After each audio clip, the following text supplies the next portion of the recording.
Many youth think that the only way to benefit Islam is through academic, or the only way that I can do something is become a superstar da'i and go to Azhar or go to Medina or go to University of such and such and finish my PhD.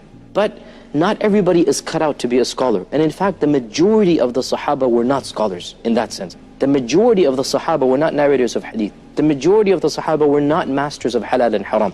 And yet they were all occupying a very high rank with Allah subhanahu wa ta'ala. And I think this is one of the biggest, I think, misunderstandings that pious youth have. Of course, we have many types of youth. The righteous youth, they think that the only thing I can do to benefit Islam is to dedicate my life to academics. But then things happen. Parents need you. You have to get married. You get a job. And somehow most people cannot go and study academic Islam. And therefore, they start living a very lackadaisical life, a very un-Islamic, maybe even nothing much to do with Islam, because they thought, well, I wasn't able to go to Azhar, I wasn't able to go to University of Medina, I might as well just live a mediocre life. What my advice to them is, look, if you can't become a scholar, that doesn't mean you can't do anything for Islam. Wallahi, scholars need non-scholars. Scholars need scholars in other fields. If you can't be a scholar of Islam, become a scholar of something else. Even if it's a scholar of social work, a scholar of building a masjid. Do something productive and practical that Allah has blessed you with, and believe you me, every one of us has a role to play in that ummah. Some of the roles are more public than others,